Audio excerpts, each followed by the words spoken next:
نبات ميديا نبات ميديا نبات ميديا نبات ميديا نبات ميديا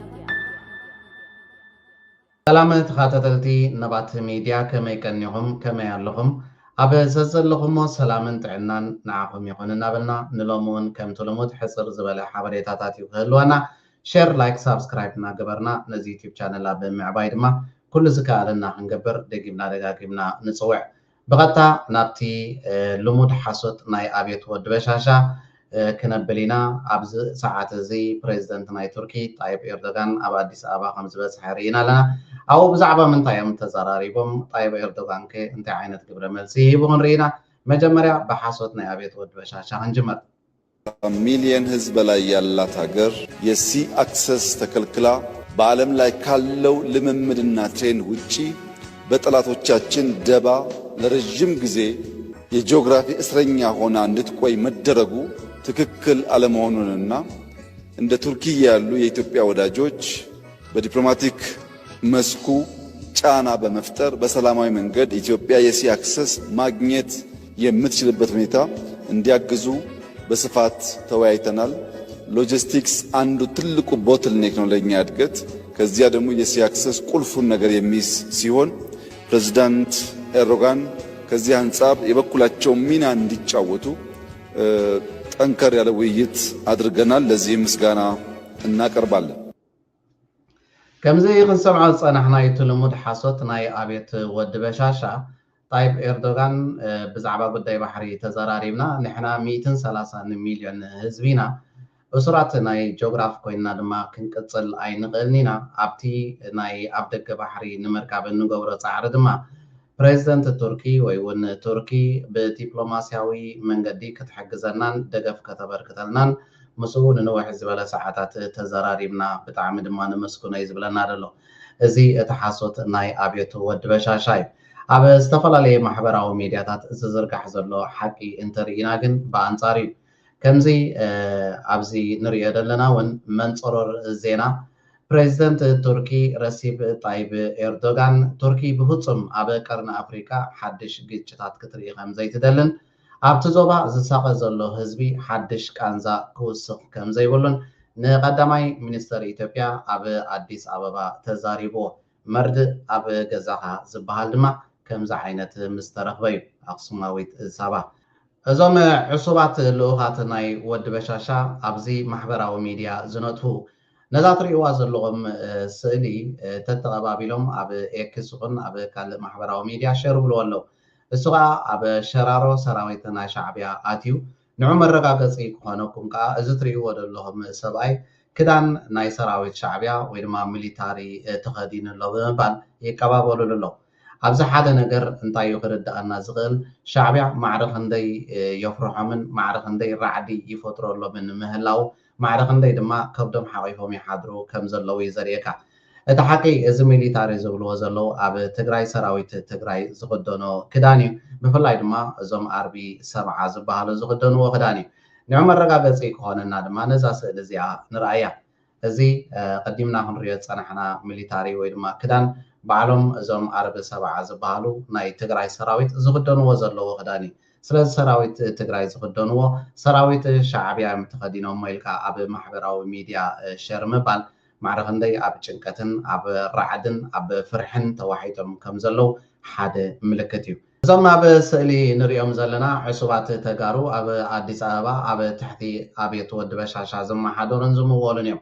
حجها انتاي بلو مالتيو እዚ ፌደራል መንግስት ዝበሃል ነቶም ኣብ ትግራይ ዘለው ዝተፈናቀሉ ወገናት ናብ ቦታኦም ንክመልስ ዕንቅፋት ኮይኑ ኣይፈልጥን እዩ ክብሉ ኣብ ኣዲስ ኣበባ ኣብ ዝገበርዎ ዋዕላ ወይ ድማ ኮንፈረንስ ተዛሪቦም ኣለው። ሶም ሻዕብያ ዓዲሞም ምስ ፋኖ ፀሚዶም ኣብ ትግራይ ውግእ ገብሩ ኩሉ ነገር ወዲኦም ኣለው። ማእከላይ መንግስቲ ሓላፍነት ኣለዎ። ውዕል ፕሪቶሪያውን ክኽብር ናይ ትግራይ ፀገሙን ክፈትሕ بحاجة خوينا تحاورنا تسجم زي كنفتح هنا نقبل زلنا كشاف هذي عنتو سفا قليل شوي لهذا حلف وزر الخنبر أبتز حلف شدش تورحي بس ما خلي من قصة لنا ركب نتنكرنا خيدنا أنا إيش زي متأمن تنيرو نسلنا فتحنا هذا بزحش أنا متأمن درجة بس إحنا لنا إلنا أنا نأمن نقدر بيترما صراحتنا كنا جينا كنصرحنا إلنا أنا نأمن زيون حدا عوي حيلي دبلوماتيك كوميونيتي تو مانيفيستو ناريو زي تخكلنيا ايو طرح كما يجيركم منجست كم تورو يخم تحسوا زلكم بر صبو نجار يخم تجور زلكم يلو من ايو زيون حدا حيلي سلازي بزياتهم كله مكناجنا او تግራይ خوينات نترفلو عدل عبي ايو ناقرب دما يخيدلو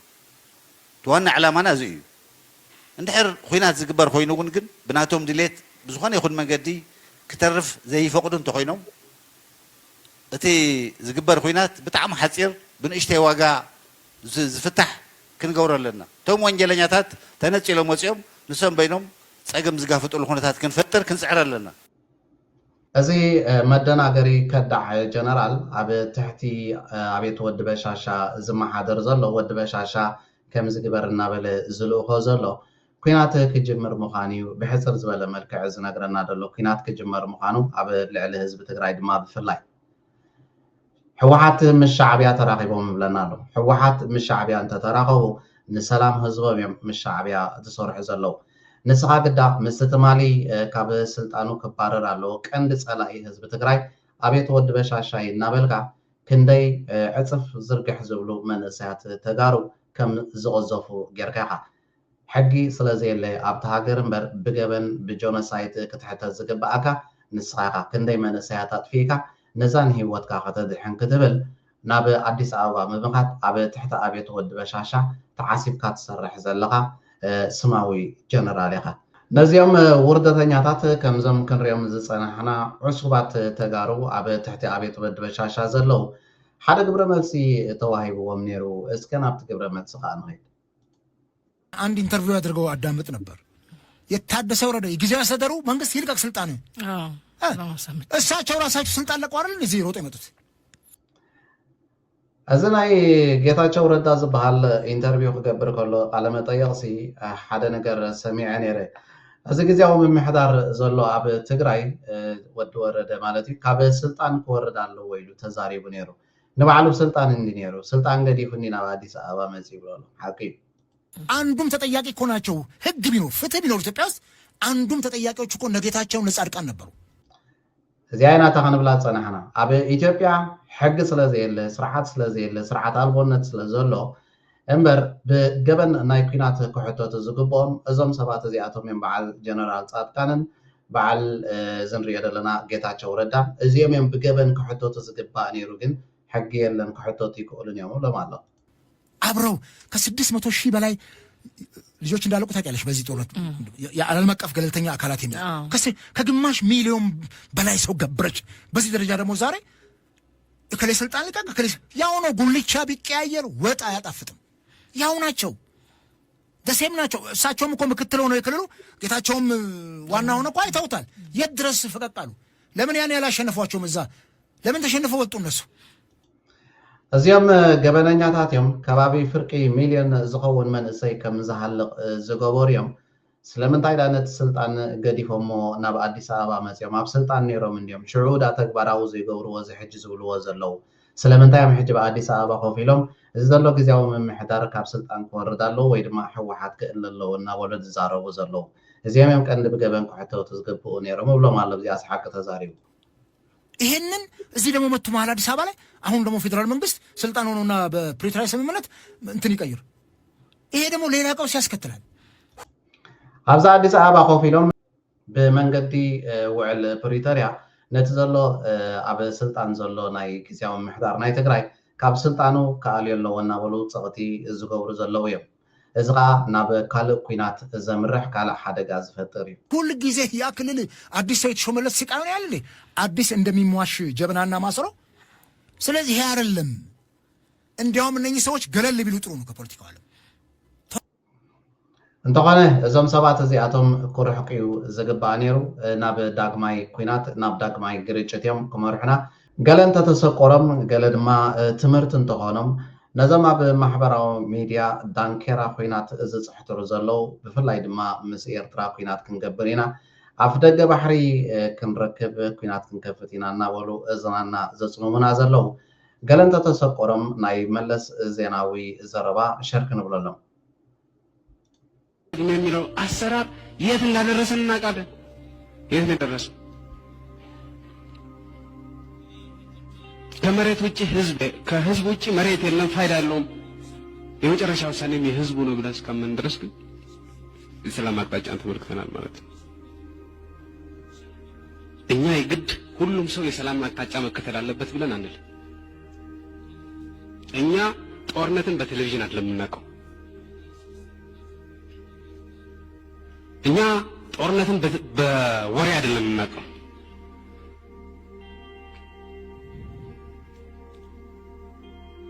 እኛ ጦርነትን በተቃጠሉ ቤቶች ነው የምናውቀው። ባለቀ ህዝብ ነው የምናውቀው። በተጨፈጨፈ ወጣት ነው የምናውቀው። ከእንግዲህ ወዲያ እዋጋለሁ የሚል ካለ መንገዱን ጨርቅ ያርግለት። እኛ እንዋጋም። በቅቶናል፣ ሰልችቶናል፣ መሮናል። ለምን የሰላም መንገድ አልተከተላችሁም ብለን እኛ በማንም ላይ የምንጭረው ነገር የለም።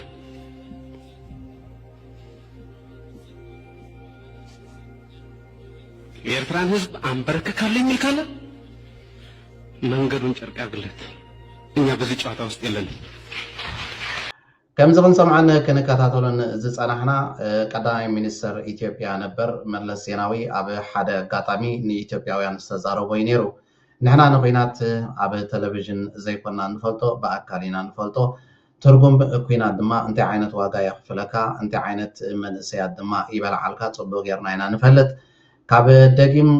ንኤርትራ ከም በርክኸ ወይ ምስ ኤርትራ ክዋጋእ ዝብል ዝኾነ ይኹን ሓይሊ እንድሕር ኣሎ ኮይኑ መንገዱ ጨርቂ ይግበረሉ ንሕና ግን ኣይንዋጋእን ደኺብና ኢና ይኣኽለና ኩናት ኢሉ ዘመሓላለፎ ድምፂና ክንሰምዕ ፀኒሕና። ብዝተኻኣለና ድማ እዚ ቪድዮ እዚ ናብ ኩሉ ቆራሪፅና ሽር እንተንብሎ ዝበለፀ እዩ። ነዚኣ ዘረባ እዚኣ ረጊፆም ወይ ድማ ነዚ እናሰምዑን እናረኣዩን እንተደኣ ናብ ኩናት ክንጥበስ ኢና ኢሎም ግን ከምዚ ኣብ ድሕሪና ንሪኦ ዘለና ካበር ናቱ ዕጫ ጥራይ እዩ ዘጋጥሞም ካልእ ዘምፅዎ ዝኾነ ይኹን ፋይዳ ድማ ክህሉ ኣይክእልን እዩ። ዝሓለፈ እዋናት ሓደ ካብቶም ንስቃይ ህዝቢ ትግራይ ዘናውሑን ንኩናት ክቁስቁሱ ዝውዕሉን ዝሓድሩን ዝነበረ ጀነራል ኣነ ኢንተርናሽናል ጀነራል ብሉፅ ጀነራል ብምባል ንነብሱ ዝንእዝ ዝነበረ ኣብዚ ሰዓት እዚ ከዓ ተመሊሱ ንነብሱ ከነኣስካ ሰሚዕና ኣለና። እቲ ሓቂ ከዓ ኣውፅይዎ ኣሎ። እንታይ ዝብል ዘሎ ሓቢርና ንስማዕ እዮም። ንሕና ካብቲ ናይ ትግራይ ኤንቫይሮንመንት እውን ዝወቀልና ኢና ሓደ በቲ ናይ ቲፒኤልኤፍ ካልቸር እውን ዝመፀና ኢና ክልተ ካልኣይ መሃይማን ኢና ዘይተምሃርና ኢና ሰለስተ ኣይትጋገዩ ከይትሰሕቱ ከይትኾኑ ጀነራልነት ምሁሮነት እውን ትወስድዎ ከይትኾኑ ከይንመሃር ድማ ኮነ ኢልካ ተገይሩ እዩ ንምሃረሉ ዕድል ነይሩ 27 ዓመት ካልኦት ዓዲ ብዙሕ ይስርሐሉ ብዙሕ ሞደርን ኣርሚ ሞደርን ኦፊሰር ሞደርን ተምሃራይ ጀነራል ትፈጥረሉ እዩ። ንሕና ኣባና ክልክል እዩ ነይሩ። እዚ ንሪኦ ዘለና ንነብሱ ከም ጀነራል ዝጠቕሳ ዝነበረ ጀነራል ብጀነራሉ ከዓ ኣነ ኢንተርናሽናል ጀነራል እናበለ ኣብ ማሕበራዊ ሚድያ ብተደጋጋሚ ክዛረብ ንሰምዖ ዝነበርና ሕጂ ድማ ባዕሉ መፅኡ ንነብሱ ይመስክረላ ኣሎ። ኣነ መሃይም ጀነራል ከማይ ዝኣመሰሉ ብሕወሓት ዘለዉ ጀነራላት እውን ብምልኦም መሃይማት እዮም ዝኾነ ንፈልጦ ነገር የብልናን እዚ ማዕረግ እዚ ስበኢሉ ጥራይ ተጠፍጢፍና ክብል ንሰምዖ ኣለና። ሓቂ እዩ መሃይም ጀነራል እንተዘይትኸውን እዚ ኣብየት ወዲ በሻሻ ዝገብሮ ዘሎ ተግባራት ክትቃወም ምበቃዕካ ከምኡውን ምስ ህዝቢ ትግራይ ኮንካ ንሰላምን ረህዋን ቅሳነትን ህዝብካ ምሰራሕካ ግን ነዛ ዕለታውን ጌረካ ክትብል ነዛ ንከብድካ ክትብል ንቁሩብ ቁራቦ ንቁሩብ ትካቦ ክትብል ግን ነዚ ጨፍጫፊ ህዝቢ ትግራይ ዝኾነ ኣብየት ወዲ በሻሻ ናቱ ከዳሞ ኮንካ ትሰርሕ ኣለካ እምበር እቲ ሓቀኛ ጀነራል ዝበሃል እቲ ሓቀኛ ወተሃደራዊ ብቕዓት ዘለዎ ጀነራል ዝበሃል ምስ ህዝቢ ኮይኑ ኣብ ባይታ ወሪዱ ንሰላምን ረህዋን ቅሳነትን ናይ ህዝቢ ዝሰርሕ እዚ እቲ ጀነራል ዝበሃል። ንስኻ ግን ባዕልኻ ንነብስኻ መሊስካ ኣለኻ ኣነ መሃይም ጀነራል ስለ ዝኾንኩ ኣይተሓዘለይ ክትብል ባዕልኻ እውን መስኪርካ ኣለኻ። ኣብ ኢትዮጵያ ዘለዉ ጀነራላት ብሓፈሻ ክትውስኸሎም ዝግባእካ ዝነበረ ዝኾነ ይኹን ዝለዓለ ስልጣንን ወተሃደራዊ ማዕረግን ዘለዎ ኣብ ኢትዮጵያ ምሩኽ ክኸውን ኣለዎ ወይ ድማ መሃይም ክኸውን ኣለዎ። እዚአን ክልተ መምዘነ ብቕዓት ናይ ኢትዮጵያ ናይ ውትድርና መስርሕ እንተትብለና እውን ዝበለፀ ምኾነ ነይሩ። ነቲ ዘረባኻ ድማ መራጎዲ ምኾኑ ንሎሚ ኣዳሊና ዝነበርና መደባት ነዚ ዝተኸታተልኩሞ ይመስል ነይሩ ኣብ ቀጻሊ ብካልእ ፍልይ ዝበለ መደብ ክሳብ ንራኸብ ኣብዘ ዘለኹም ሰላምን ጥዕናን ንዓኹም ይኹን። نبات ميديا